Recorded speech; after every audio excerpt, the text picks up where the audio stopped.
अगर तुम्हें ईश्वर ने इतना बड़ा बनाया है तो इसका मतलब ये नहीं कि तुम मुंह उठाकर कहीं भी अपना पैर रख दो। कौन बोल रहा है ये? मुझे तो कोई दिखाई नहीं दे रहा। अपनी आंखें फाड़कर जरा नीचे की तरफ देखो। एक जंगल में चींटियों का बहुत बड़ा झुंड रहा करता था। चींटियों की रानी क्लेरा बहुत ही दयालु थी, मगर उसकी दासी वेरोनिका बहुत घमंडी थी।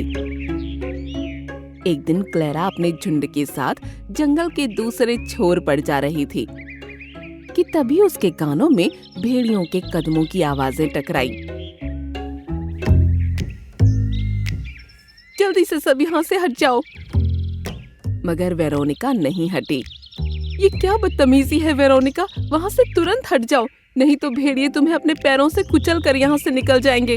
तुम बेवजह मारी जाओगी। आखिर हर बार हमें अपना रास्ता क्यों बदलना पड़ता है? तुम अच्छी तरह से जानती हो वेरोनिका कि हम सभी प्राणियों से सबसे ज्यादा छोटे प्राणी हैं। नहीं महारानी, मैं यहाँ से नहीं हटूंगी।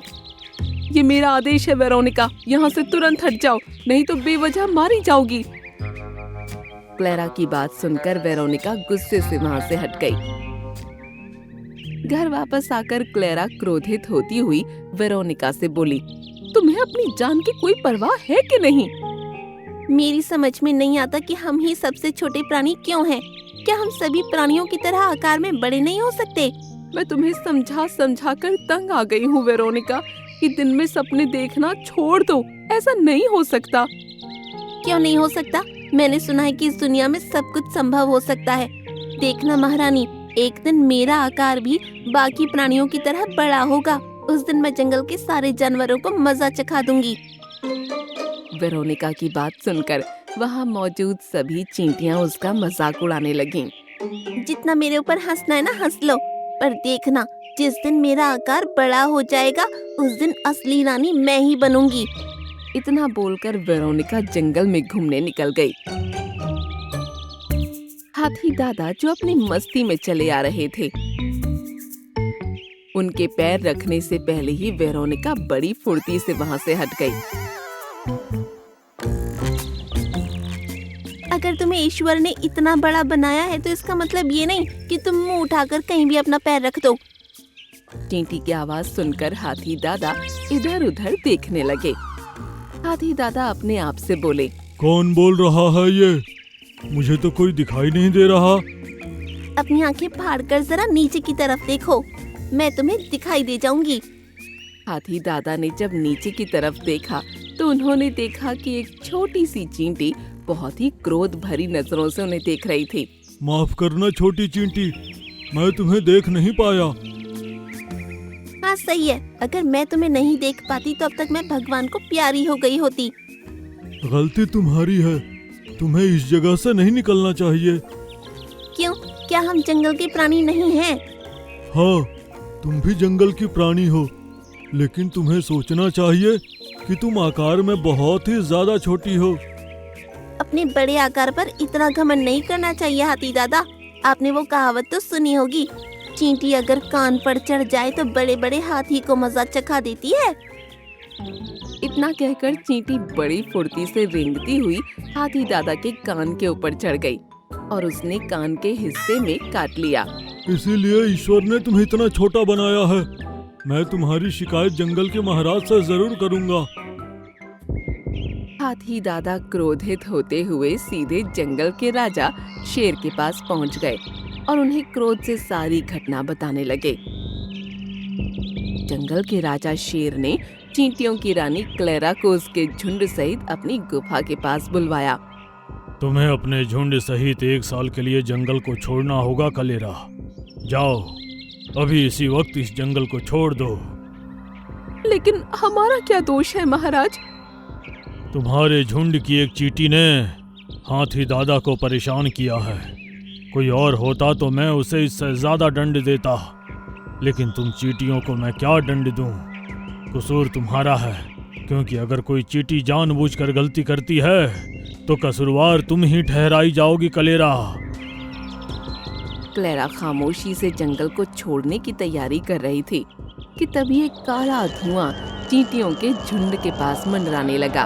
और देखते ही देखते वो धुआं एक बहुत बड़ी चींटी के आकार में परिवर्तित हो गया। मैं हूँ चींटियों की बड़ी रानी, मतलब जादुई महारानी। आप तो आकार में बहुत बड़ी हो जादुई महारानी।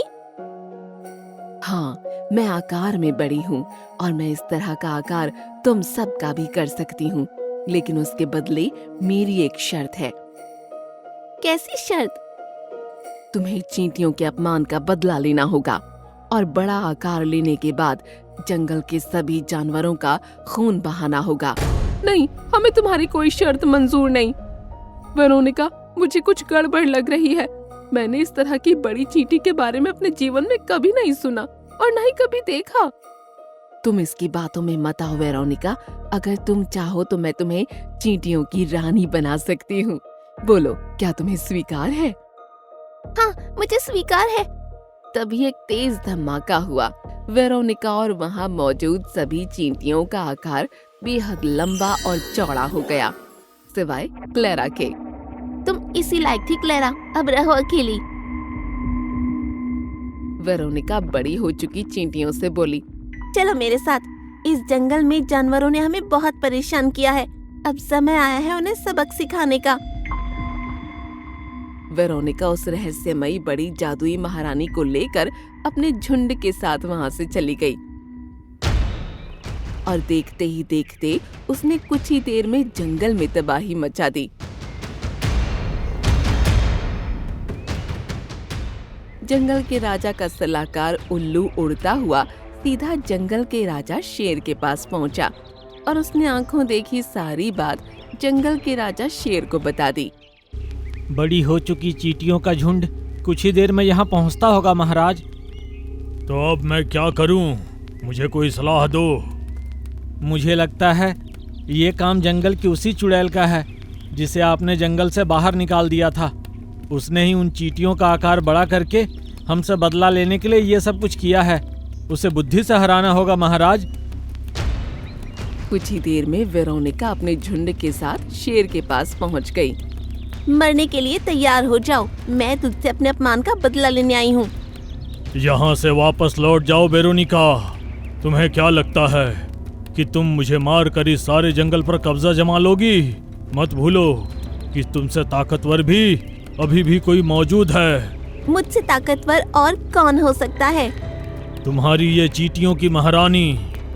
जैसे ही तुम मुझे मारोगी ये तुम्हें भी मार देगी, क्योंकि ये कोई चींटियों की महारानी नहीं बल्कि एक चुड़ैल है जिसे मैंने ही जंगल से धक्के देकर बाहर निकाला था। उसकी बातों में मत आओ, ये तुम्हें मूर्ख बना रहा है। लेकिन इसकी एक बात तो सही है ना, तुम मुझसे ताकतवर तो हो, इसलिए तुम्हें समाप्त करना बहुत जरूरी है। देखते ही देखते उन दोनों ने आपस में लड़कर एक दूसरे को मार डाला। उन दोनों के मरते ही सभी चींटियां आकार में बेहद छोटी हो गईं। देखा महाराज, बुद्धि में कितनी शक्ति होती है। इसीलिए तो मैंने तुम्हें अपने राज्य का सलाहकार चुना था। तुमने बिल्कुल सही कहा। अगर मैं इनका मुकाबला अपने बल से करता तो शायद मैं मारा जाता। वो सब तो ठीक है महाराज, लेकिन अब इन चींटियों का क्या किया जाए? मत भूलिए ये भी तो बराबर की दोषी हैं। अगर ये उस चुड़ैल की बात स्वीकार करके लालच में ना आती तो नौबत यहाँ तक नहीं आती। तभी वहाँ पर क्लेरा रेंगती हुई आ पहुंची। इनकी तरफ से मैं आपसे माफी मांगती हूँ महाराज। इनका कोई दोष नहीं, सारा दोष वेरोनिका का था जो कि मारी गई। उसे उसके किए की सजा मिल गई है महाराज, इन्हें छोड़ दीजिए। क्लेरा शायद सही कह रही है महाराज, इन सबको छोड़ दीजिए। वैसे भी ईश्वर जो करता है भले के लिए ही करता है। अब देखिए ना, उस चुड़ैल का अंत कितनी आसानी से हो गया। तुम बिल्कुल सही कह रहे हो। जाओ, मैंने तुम्हारे झुंड को माफ कर दिया। क्लेरा खुशी खुशी वहाँ से चली गई। तुम्हें बहुत समय दे दिया हमने और बहुत चेतावनी भी दी, पर तुम नहीं सुधरे। अब तो तुम्हें दिखाना पड़ेगा कि एक राजा के पास कितनी शक्ति होती है। ये कहानी है मोटापुर जंगल की, जहाँ पक्षियाँ ही पक्षियाँ रहते थे। वहीं पर दो बाज भी रहते थे, सोनू और मोनू। वो दोनों भाई भाई थे। और सोनू तो बहुत ही गंदा था और मोनू बहुत ही अच्छा। सोनू हमेशा कुछ चीज लेने के लिए बाकी पक्षियों को मार देता था और मोनू वही काम बहुत ही प्रेम से और सरल तरीके से कर देता था। सोनू एक दिन दाना लेने के लिए जंगल में निकल गया।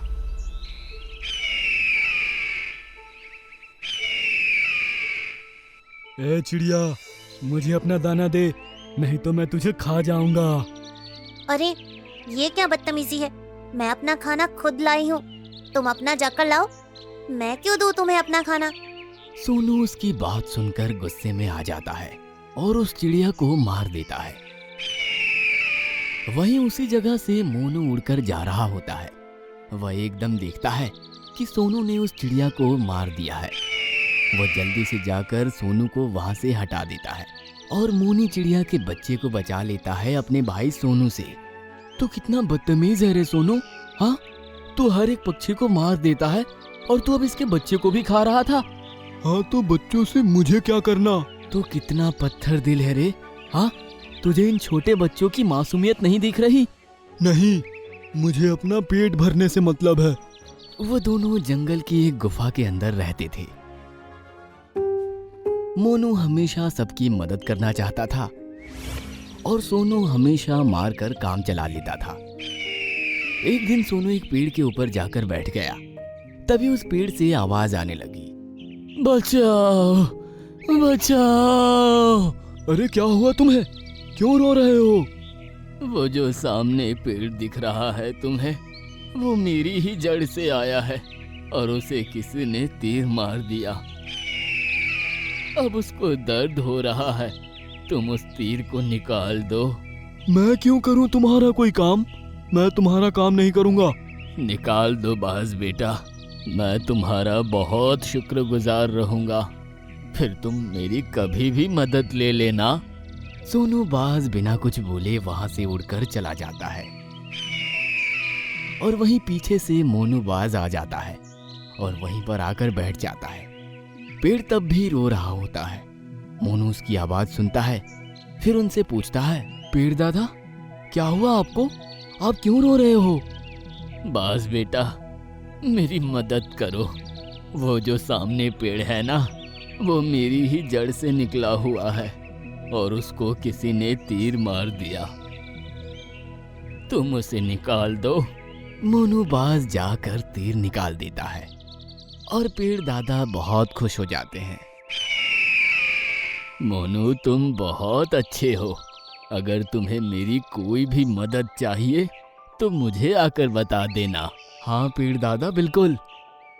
उस जंगल में सबको खाना तोते राज्य से मिलता था। तोता सबको बराबर खाना देता था, इसलिए तोते को सब बहुत मानते थे। लेकिन सोनू हमेशा अपना खाना खाकर दूसरों का खाना चोरी कर लेता था और फिर उसकी शिकायत लेकर बाकी पक्षी तोते के पास जाते थे। सोनू, मुझे तुम्हारी बहुत शिकायत मिली है। तुम्हारी सजा ये है कि तुम एक एकांत गुफा में रहोगे और तुम्हें वहां कोई खाना नहीं देगा, और अगर तुमने किसी को चुरा कर उसे चारा बनाया तो तुम्हें और कठिन सजा मिलेगी। सोनू ये सुनकर वही करता है जो तोते राजा कहते हैं। 5-6 दिन ऐसे ही निकल जाते हैं। सोनू को बहुत भूख लगती है। वो चुपचाप बाहर उड़कर शिकार पर चला जाता है ताकि तोते राजा को पता ना चले,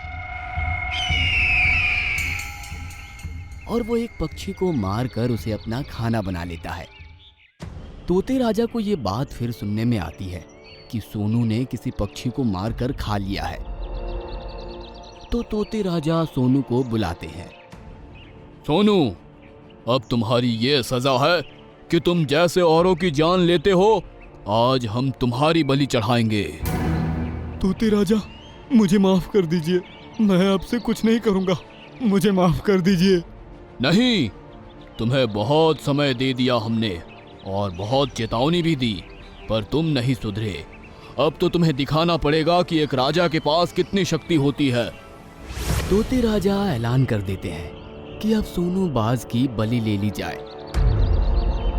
वहीं से मोनू बाज आता है और सोनू बाज की जगह बैठ जाता है और गलती से सोनू बाज की बलि के बजाय मोनू बाज की बलि चढ़ जाती है। और सोनू हैरान हो जाता है कि उसे कुछ क्यों नहीं हुआ। वो अपने बराबर में देखता है कि उसका भाई मर चुका है और बलि भी उसकी ही चढ़ चुकी थी। सोनू बाज बहुत रोता है। सोनू बाज, देख लो तुम्हें कितना अच्छा भाई मिला था। उसने तुम्हें अपनी जान से भी ज्यादा प्यार किया था। तुम्हारी गलती बचाने के लिए उसने अपनी बलि दे दी। सोनू बाज बहुत रोता है और कुछ बोल नहीं पाता और सदमे में आ जाता है। फिर वो अपनी गुफा में जाकर वापस रहने लगता है।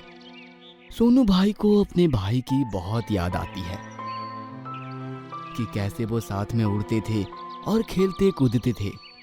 इसके बाद सोनू बाज ने एक भी पक्षी की जान नहीं ली, बल्कि उनकी मदद करने लगा और बहुत ज्यादा अच्छा बन गया।